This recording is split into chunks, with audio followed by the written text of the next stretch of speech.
begin today with a land acknowledgement.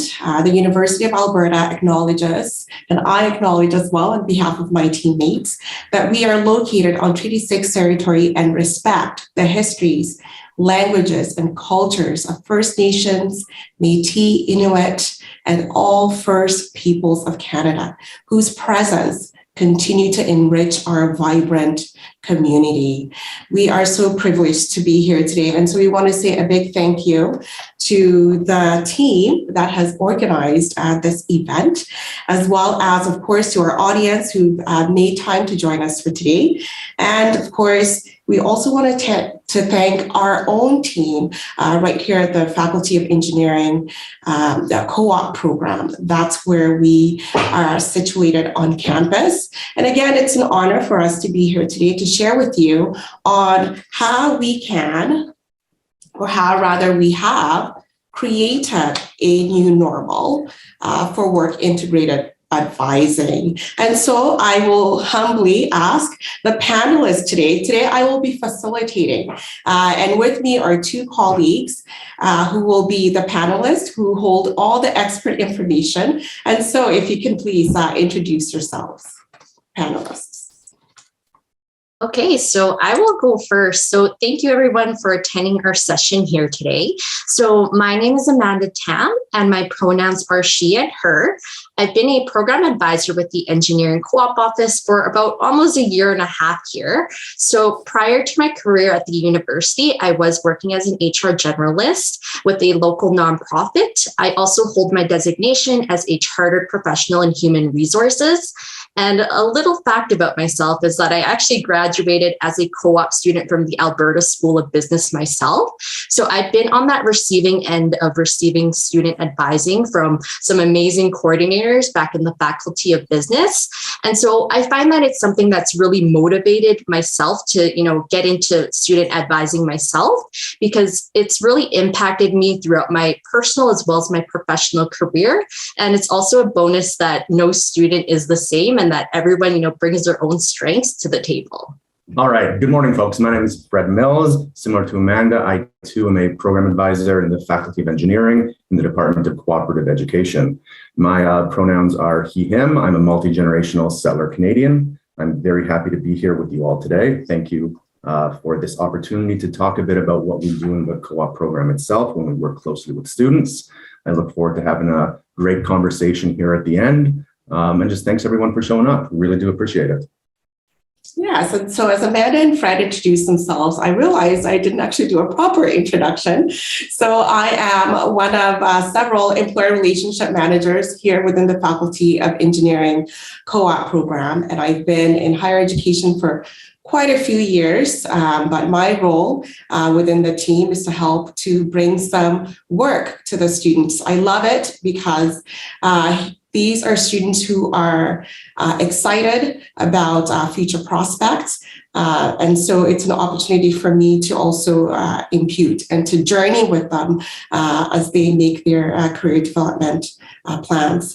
And so in terms of my pronouns, I'm okay with any pronoun at all. So culturally, any pronoun is okay, just not it. So again, thank you so much. I as well, I'm a visitor to this land, originally from West Africa. So again, it's a privilege. And we shall continue with our panel discussion for this morning. So the first question goes to you, Amanda.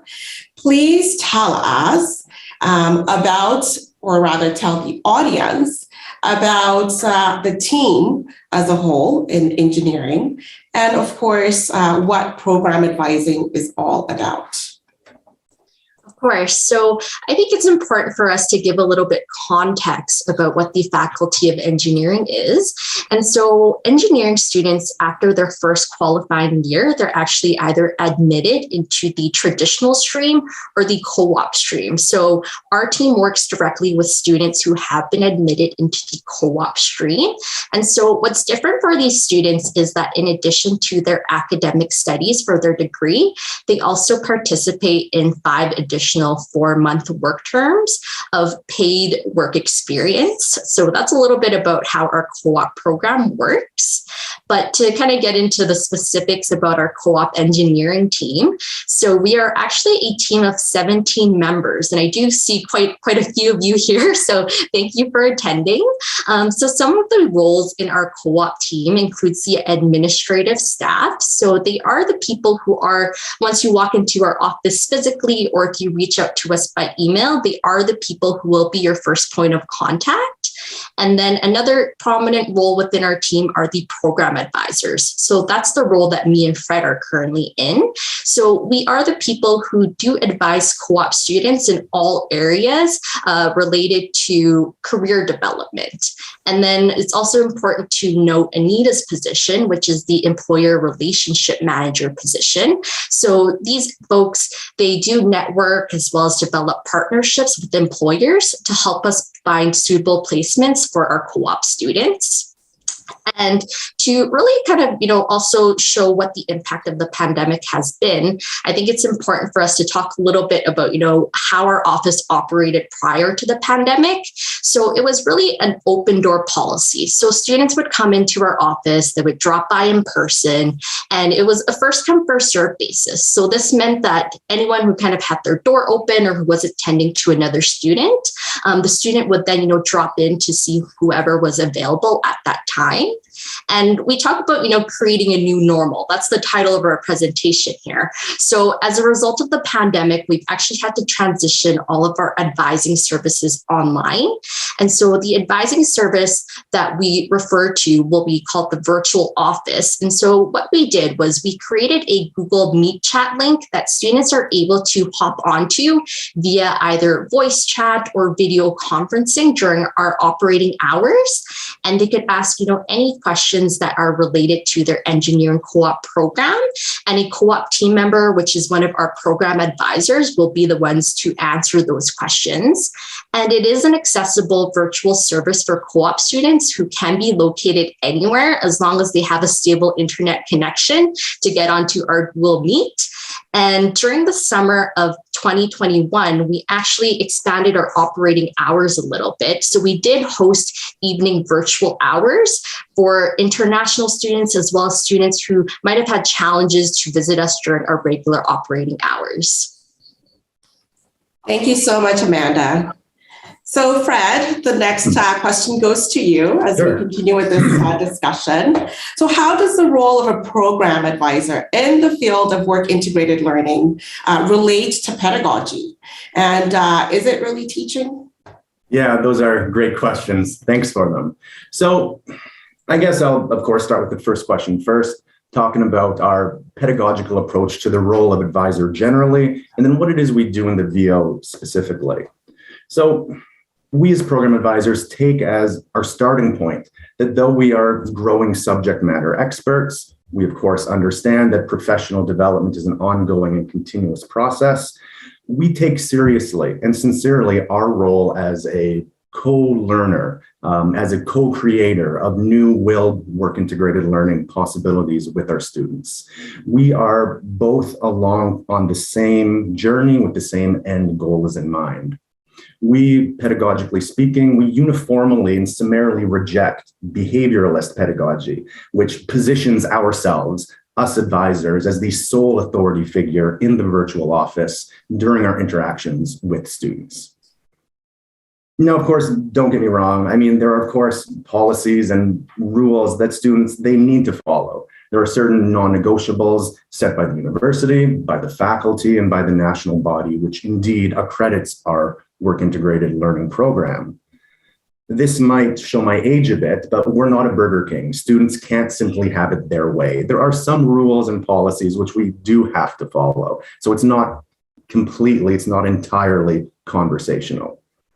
But simply having to follow policies, follow rules, doesn't mean we can't practice and role model, I guess, collaborative and hopefully inclusive pedagogical approaches that promote student engagement and learning, and ultimately student satisfaction and student retention in the virtual office, as well as in once we return fully to an on-campus setting, face-to-face settings. And although it might sound a bit self-aggrandizing, I think we really, to a certain extent, do this. What do I mean? So specifically, I think our pedagogical approach gives serious consideration to the concept of student voice. We embrace concepts of collaboration and co-agency, that though, we know what we're talking about, we also want to hear from the students. So take, for example, we know that the act of writing a resume itself is a certain genre with certain conventions, and there can be inherently no one-size-fits-all approach. So as a result, we work closely with students to try to explain the importance of these certain culturally constructed and mediated conventions, while of course trying our very best to maintain high standards while still being flexible. So I guess for me personally, for our program advisor team, I'd say we adopt more of a Socratic approach. We ask our learners questions. We question, I'd say we engage rather than tell, than dictate, to impose. Why, for example, if I were speaking to a student, I'd ask, why did you write that skill statement that way? What is it you want someone to know about you, a potential employer, by you having included that on your resume? And I guess, why is it you think this is relevant? So in the pedagogy of the oppressed, Paulo Freire stressed the importance of the teacher remaining open to learning from the student. And I really think that that's a hallmark of how we engage with students, how we practice our profession in the virtual office. We understand that, or we've adopted a pedagogical approach that isn't a one-way, my way or the highway street, or a my way or the highway one-way street, pardon me. We understand that though we of course have things to offer, we ourselves are on a journey of learning and growth with our students. And so we value their engagement with us, and moreover, their trust in us as they work through their program, as they professionalize, as they grow in confidence and build their skills. Ultimately, I'd say that we want to be challenged, or we want to challenge our students, pardon me, but we're also willing to be challenged by them. And so I think if COVID-19 has taught us anything, it's the importance of humility. And so as we, as a co-op office, as we as program advisors, as we all indeed emerge into a still somewhat nebulous and ill-defined post-pandemic space, whatever that's going to look like, I think our pedagogy of advising, both virtually and in person, will retain this sense of humility while focusing on changing academic, professional, and the overall needs of our students themselves. So if I recall your second question, sorry, I kind of went on a bit of a tear there, but Anita, if I recall your second question correctly, is advising teaching, is that right? That's correct. And if it is teaching, what is it that you teach? Oh, absolutely. So allow me to say, like, firmly, substantively, yes. So I feel that advising is teaching. We explain concepts and ideas rather than command and order students around. What is it we teach them? For example, I briefly touched on, the conventions of how does one write a resume in a North American or Western context. We help students say, prep for job interviews themselves. We do a lot of teaching just about professional development for the students, helping them with career planning, charting a potential future course that fits their needs, that fits their interests, right? We, as program advisors, we're not just policy and procedure PES dispensers, right? Handing out saccharin advice tablets to a uniform and homogeneous student body. We understand and we value and we acknowledge that each student that comes to our virtual office is unique in terms of their questions, their concerns, their backgrounds, and we really try to tailor our approach accordingly. I mean, sometimes, of course, we do have to say no to students, but like any good teacher, we teach the rationale behind why we do that. And I'd also say, moreover, we also recognize that although, we are positioned as the expert, being the university employee, we're also humble enough to know we don't know everything. We've been in our position, or I've been in my position, the PAs have been in our positions for more than a year now. So we also understand that once one's been in a position for a while, one may start to develop certain lacunae regarding why it is we do things a certain way. So it's always actually valuable to be questioned, to be challenged by students as to why is this policy this certain way? From my perspective, the student's perspective, what about A, B, and C? What about X, Y, and Z? Which allows us in a iterative process to refine what it is we do to more effectively and better serve our students. So for those reasons, absolutely. I sincerely do think that advising should be thought of as teaching, and that if one does think of oneself as a teacher, it allows for opportunities both for personal and professional growth, but also to better serve the needs and interests of our students. Mm-hmm. Thank you very much, Fred. Quite a bit of in-depth information that's well appreciated. So Amanda, let's move on. So far, you've given us an overview of what the VO is, the virtual office. And Fred has also told us about your pedagogical approach to working with students. But I would like for us at this time to shift our attention to the students. What is it that you've been advising them on? Yes, so we've been able to identify a few common themes per se that students have come to our virtual office for. So the first one is we really teach and advise them about employability skills. So as Fred had mentioned before, this can be anything about, resume reviews, cover letter critiques, job search skills. How do you interview, or how can we provide interview practice for certain students? How do they communicate with employers? I think at the end of the day, teaching employability skills, it isn't really just, the here and now as a student. It's rather a lifelong process. So these are things that, students aren't only going to be able to use as a student, but as they graduate into, professionals, professional engineers, or other similar roles, they'll have these skills under their tool belt to better, kind of overcome some of the challenges that they might see as professionals in the workplace.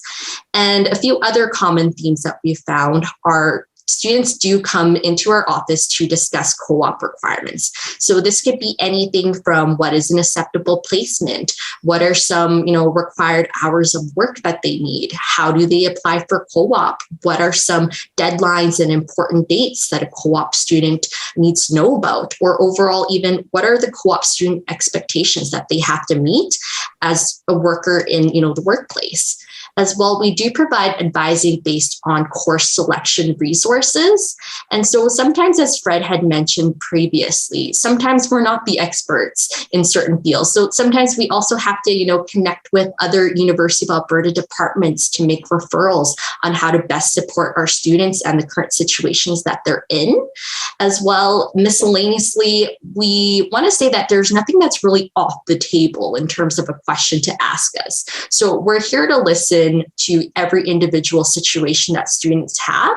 But most commonly, we found that some of those questions might be about work term records, what it's like to work in Canada, how to use Campus Bridge, or even how to attend recruitment events or how to type professionally in emails. So those are four of the kind of main common themes that we found when advising students.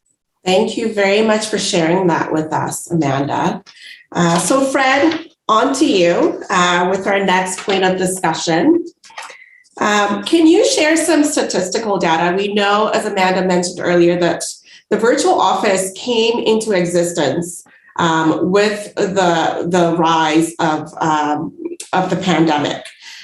So the office quickly adapted and made changes to accommodate students and to meet them where they're at in their needs. So can you share with us some statistical data?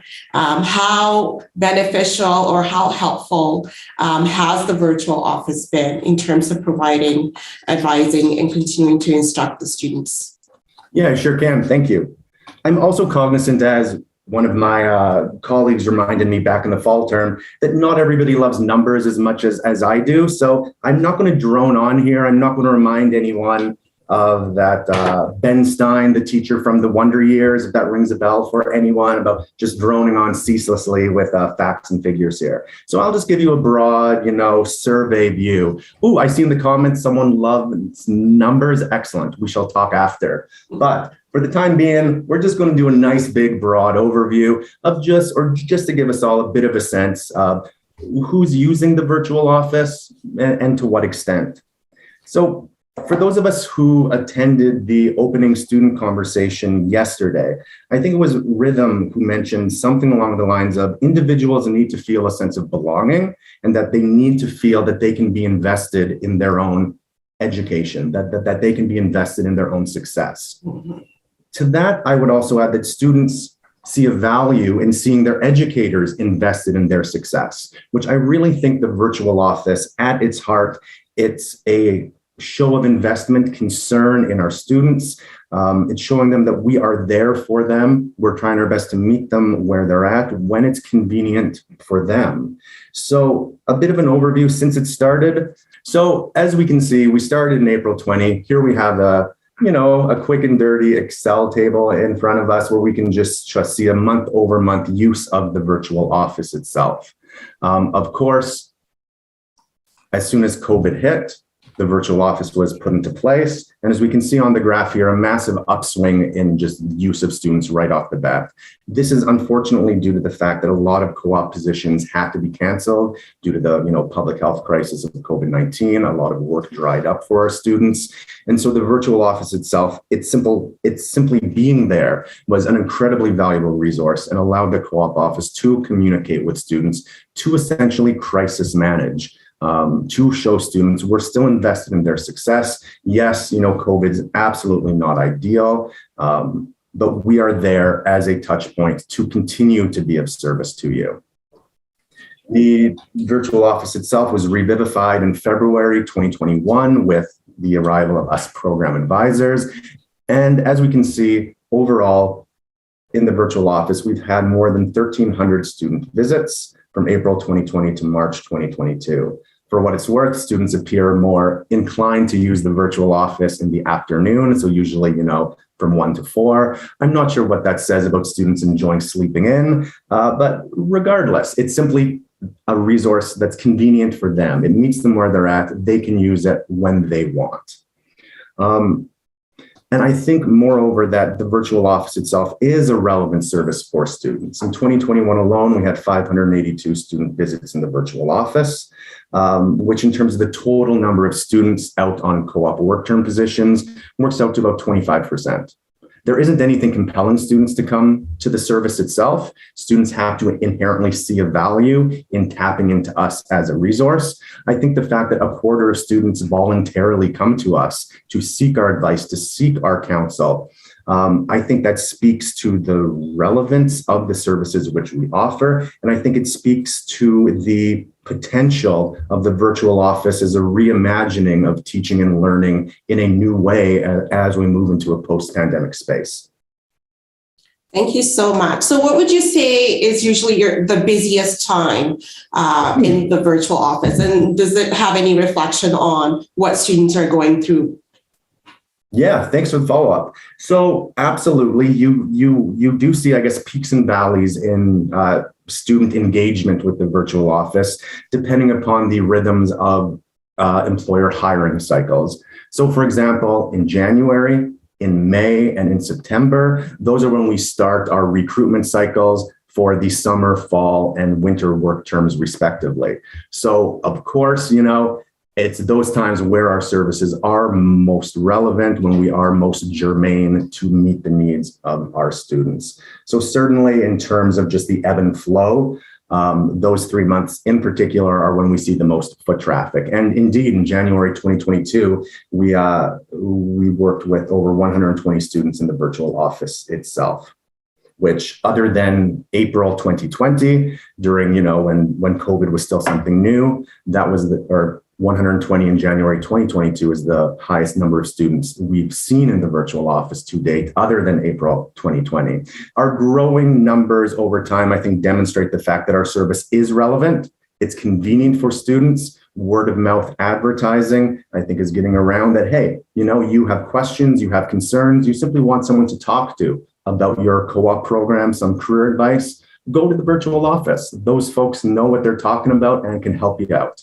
Thank you so much, Fred, giving us more perspective as to how students have been interacting within the virtual office.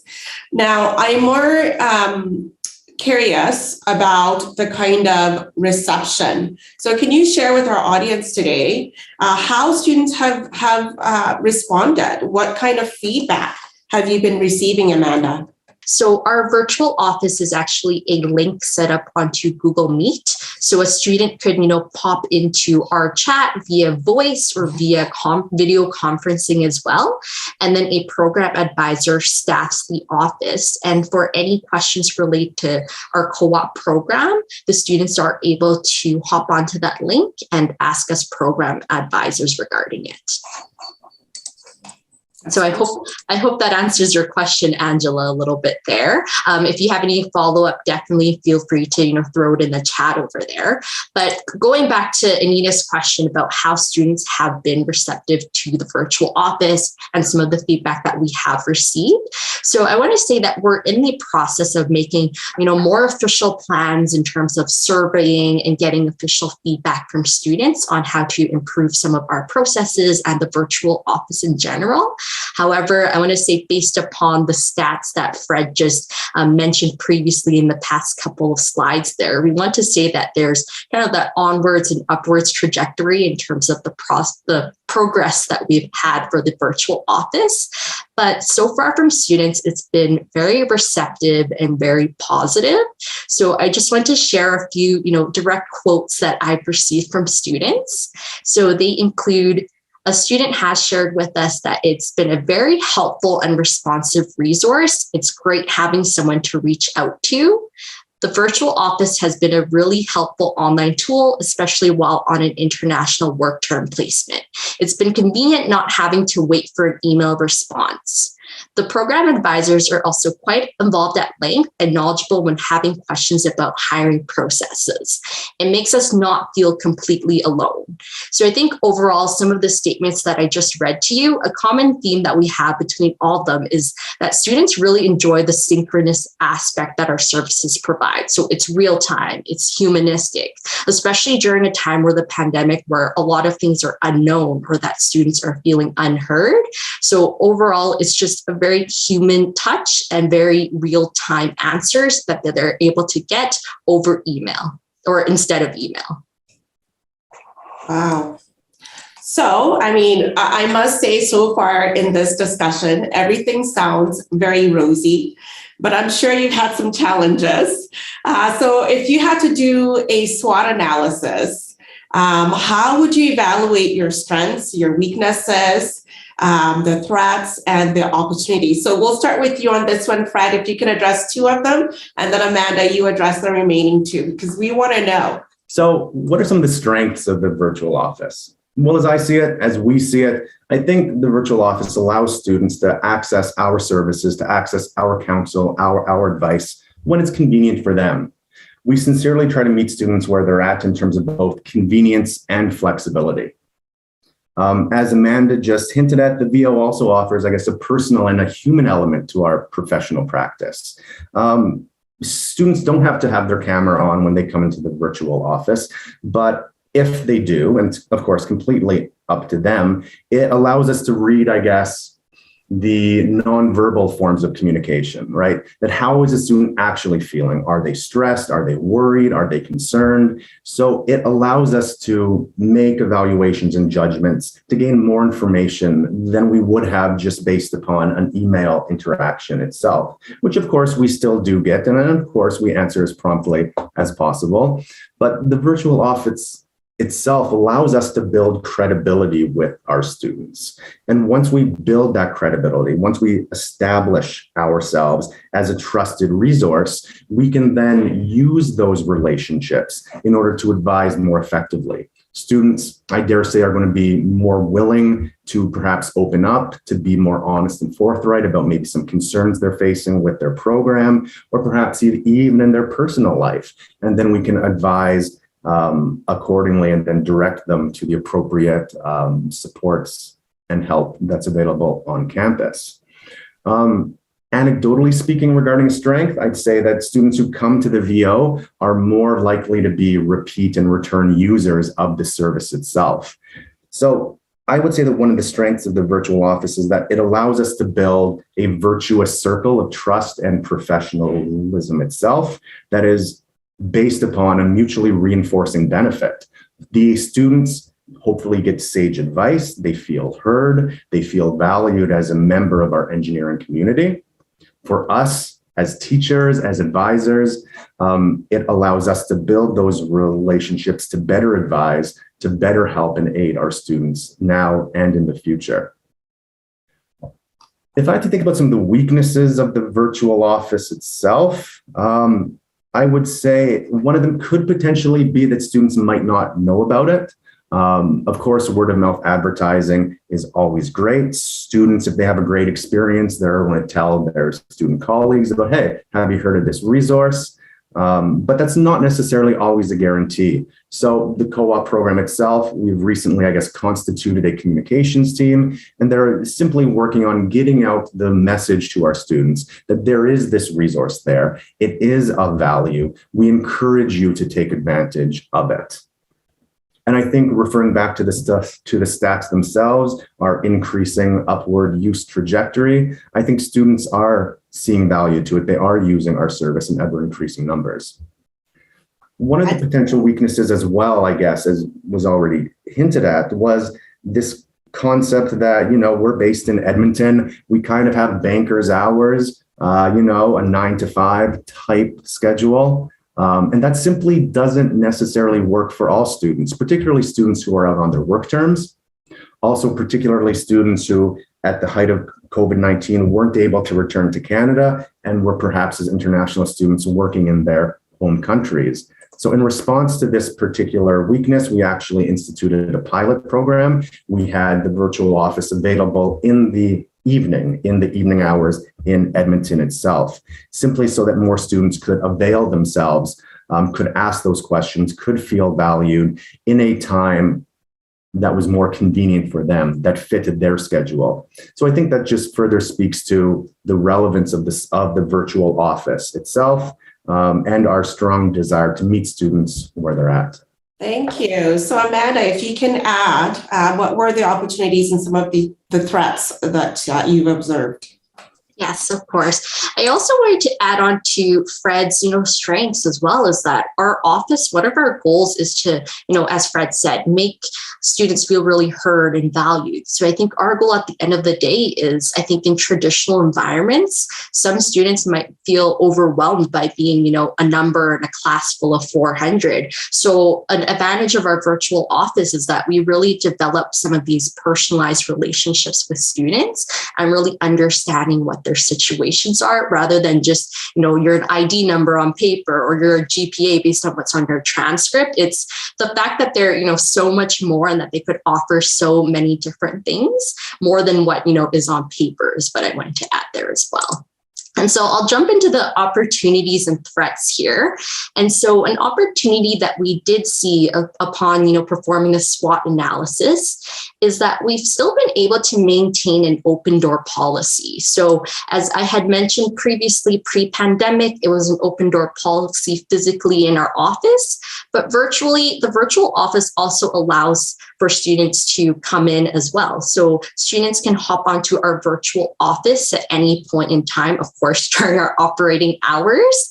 And that really still instills the same practice or the same values that we had in person.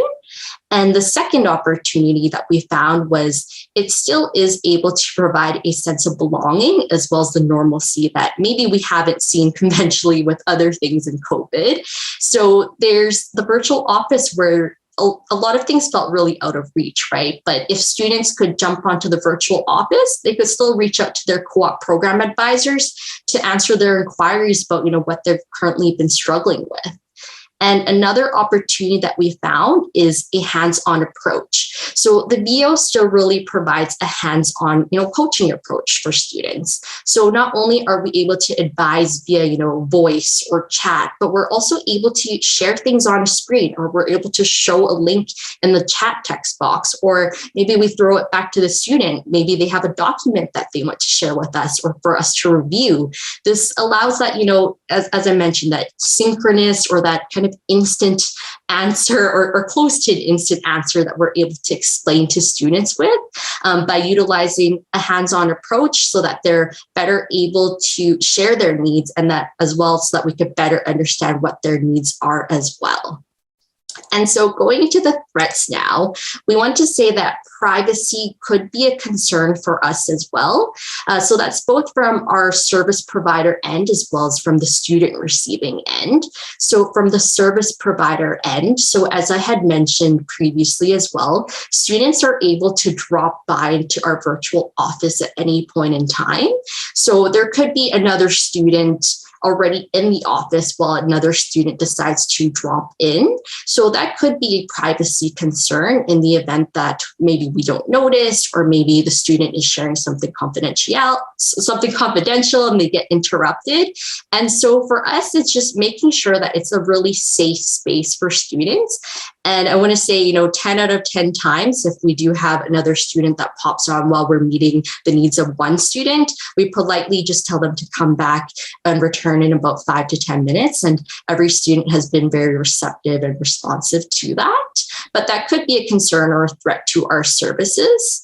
And beyond that, from that student perspective, I want to say that sometimes students are very, nifty and crafty with their meeting space, right? So sometimes students are meeting us, from the lunchroom or the cafeteria, or even right outside of the co-op office in kind of, a general public area.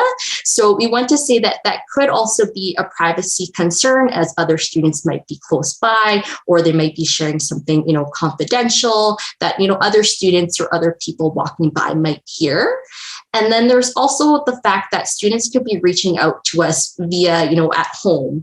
So we actually read an article from the York University from a student-led focus group, where students said that one of the top reasons why they prefer on-campus learning was due to the fact that there's a privacy, or there's, safe spaces that they could use on campus, whereas to maybe at home, they don't get the same luxury.